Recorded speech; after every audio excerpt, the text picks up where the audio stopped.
আসসালামু আলাইকুম ভিউয়ার্স, কি অবস্থা সবার? ইন্ডিয়ান ট্যুরিস্ট ভিসা আবেদনের নতুন আরো একটি ভিডিওতে আপনাদের সবাইকে স্বাগতম। তো আজকের ভিডিওতে মূলত আমি আলোচনা করব ইন্ডিয়ান ট্যুরিস্ট ভিসা আবেদনের ক্ষেত্রে কিভাবে আসলে পোর্ট সিলেকশন করলে অনেকগুলো পোর্ট একসাথে একই ভিসায় পাওয়া যায়। অর্থাৎ আপনি জাস্ট একটা পোর্ট আবেদন করবেন, কিন্তু আপনার যে ইন্ডিয়ান ট্যুরিস্ট ভিসা যেটা আসবে সেই ভিসাতে হচ্ছে অনেকগুলো পোর্ট হচ্ছে আপনি অটোমেটিক পেয়ে যাবেন। তো ভিউয়ার্স, আজকের ভিডিওটা খুবই গুরুত্বপূর্ণ, আশা করি সবাই সম্পূর্ণ ভিডিওটা দেখবেন। তো যারা এখন পর্যন্ত আমার চ্যানেলটি সাবস্ক্রাইব করেননি তারা এখন আমার চ্যানেলটি সাবস্ক্রাইব করে দিবেন এবং পাশে থাকা বেল আইকন বাটনটি ক্লিক করে রাখবেন।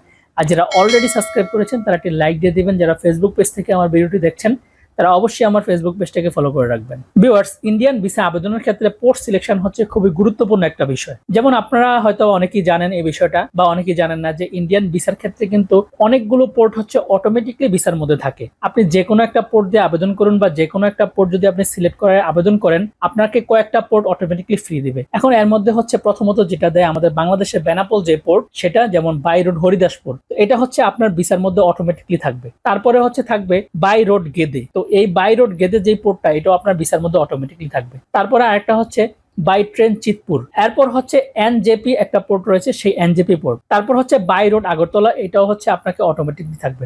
রোডের ক্ষেত্রে এবং ট্রেনের ক্ষেত্রে হচ্ছে এই পোর্টগুলো হচ্ছে অটোমেটিক দিবে। এখন এই ট্রেন এবং রোড ছাড়া বাই এয়ার, এই বাই এয়ার পোর্টটাও হচ্ছে আপনার যে কোনো ভিসার ক্ষেত্রে অটোমেটিকলি দিবে। এখন মনে করেন আপনি ভিসা আবেদন করতে চাচ্ছেন, তো ভিসা আবেদন করার ক্ষেত্রে যদি এই যেই পোর্টগুলোর নাম বললাম আমি, Haridaspur, Gede, Chitpur, NJP, by air, by road Agartala, এগুলোর যে কোনো একটা যদি সিলেক্ট করেন তাহলে এগুলোর ছাড়া আপনি বাইরের এক্সট্রা আর কোনো পোর্ট পাবেন না। এখন মনে করেন আপনি ঘুরতে সিকিম যেতে চাচ্ছেন বা দার্জিলিং যেতে চাচ্ছেন, তো আপনি যদি বাই রোড হরিদাসপুর সিলেক্ট করে দেন, সেখান দিয়েও কিন্তু আপনি যেতে পারবেন, এক্সট্রা কোনো পোর্ট আপনি পাচ্ছেন না। তো আপনি আবেদনের ক্ষেত্রে একটু চালাকি করে যদি বাই রোড চ্যাংরাবান্ধা এই পোর্টটি যদি আপনি সিলেক্ট করেন, তাহলে কিন্তু আপনি এক্সট্রা একটা বাড়তি পোর্ট পেলেন, যেটা হচ্ছে আপনার ভিসা যখন অ্যাপ্রুভ হয়ে আসবে তখন ভিসাতে হচ্ছে উপরে বড় করে লেখা থাকবে বাই রোড চ্যাংরাবান্ধা, তার পাশাপাশি নিচে ছোট করে যতগুলো পোর্ট আমি বললাম যে অটোমেটিকলি দেওয়া থাকে ফ্রিতে, সেই পোর্টগুলো হচ্ছে অটোমেটিকলি আপনি পেয়ে যাবেন। এখন যেই পোর্টগুলো অটোমেটিক দেয় সেগুলোর মধ্যে যে কোনো একটা মনে করেন আপনি সিলেক্ট করে আবেদন করলেন, তাহলে কিন্তু আপনি এই অটোমেটিক পোর্টগুলোই শুধু পাবেন,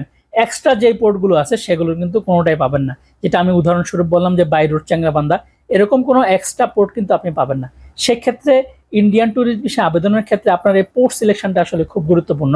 ধরুন আপনি মেঘালয় ঘুরতে যেতে চাচ্ছেন, এখন আপনি যদি হরিদাসপুর সিলেক্ট করেন তাও কিন্তু আপনার হবে ভিসা পেয়ে যাবেন, কিন্তু সেটা হচ্ছে আপনার যে মেঘালয়ের অপর দিক প্রায় বিপরীত পাশে হচ্ছে কলকাতা, তো সেই কলকাতা হয়ে ঢুকে আপনাকে কিন্তু অনেক দূর যেতে হবে মেঘালয়তে যেতে। তো সেজন্য হচ্ছে আপনি যদি ইন্ডিয়ান ভিসা আবেদন করার ক্ষেত্রে পোর্ট সিলেকশনের মধ্যে ডাউকি সিলেক্ট করে দেন, তাহলে হচ্ছে আপনি ডাউকি পোর্টটা তো পাবেনই, তার পাশাপাশি বাকি যে ফ্রি পোর্টগুলা সেগুলো আপনি পেয়ে যাবেন। আশা করি আপনারা পোর্ট সিলেকশনের বিষয়টা বুঝতে পেরেছেন। যদি আপনারা এই ফ্রি পোর্টগুলো ছাড়া অন্য কোনো পোর্ট আপনারা জাস্ট আবেদনের ক্ষেত্রে সিলেক্ট করে দেন, আপনি সেই এক্সট্রা বাড়তি পোর্টটাও পাবেন, তার পাশাপাশি বাকি যে ফ্রি পোর্টগুলো সেগুলো হচ্ছে আপনি অটোমেটিকলি পেয়ে যাবেন। অনেকে আমরা ভুল করি যে আবেদনের ক্ষেত্রে যে ফ্রি পোর্টগুলো থাকে সেগুলি অনেক সময় সিলেক্ট করে আমরা আবেদন করি, তো এক্ষেত্রে দেখা যায় ফ্রি পোর্টগুলো ছাড়া আমরা অন্য কোনো পোর্ট কিন্তু পাই না।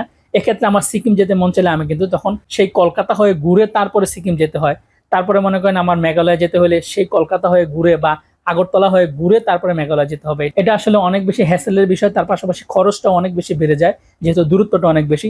তো সেক্ষেত্রে হচ্ছে আপনারা যেই জায়গায় ঘুরতে চাচ্ছেন সেই জায়গার কনভেনিয়েন্ট যেই পোর্টটা রয়েছে সেটা সিলেক্ট করে আবেদন করেন, সেটা তো আপনারা পাবেনই, তার পাশাপাশি এই ফ্রি পোর্টগুলো হচ্ছে আপনার সাথে পেয়ে যাবেন। সেক্ষেত্রে আপনারা মেঘালয় ঘুরে তারপরে হচ্ছে কলকাতা হয়ে ঘুরেও তারপরে আবার আসতে পারেন, বা আপনারা মনে করেন সিকিম যাবেন, যদি আপনারা চ্যাংরাবান্ধা পোর্ট ইউজ করে আবেদন করেন, সেক্ষেত্রে আপনারা সিকিম ঘুরে তারপরে কলকাতা হয়ে ঘুরেও আপনারা কিন্তু বাংলাদেশে ফেরত আসতে পারবেন। তো ভিউয়ার্স, আশা করি পোর্ট সিলেকশনের এই বিষয়টা আপনারা বুঝতে পেরেছেন। তো আজকের ভিডিওটি মূলত এই পর্যন্তই। যারা এখন পর্যন্ত আমার চ্যানেলটি সাবস্ক্রাইব করেননি তারা এখনই আমার চ্যানেলটি সাবস্ক্রাইব করে দিবেন এবং পাশে থাকা বেল আইকন বাটনটি ক্লিক করে রাখবেন। আর যারা অলরেডি সাবস্ক্রাইব করেছেন তারা একটি লাইক দিয়ে দিবেন। যারা ফেসবুক পেজ থেকে আমার ভিডিওটা দেখছেন তারা অবশ্যই আমার ফেসবুক পেজটাকে ফলো করে রাখবেন। আর যদি আপনারা ইন্ডিয়ান ট্যুরিস্ট ভিসা নিয়ে কোনো কিছু জানতে চান তাহলে অবশ্যই আমার এই ভিডিওর কমেন্ট বক্সে কমেন্ট করে রাখবেন, তাহলে আমি সেই বিষয়গুলো নিয়ে সামনে ভিডিও বানানোর চেষ্টা করব। তো ভিউয়ার্স, আজকে এই পর্যন্তই, দেখা হবে পরবর্তীতে অন্য কোনো নতুন ভিডিওতে। আসসালামু আলাইকুম।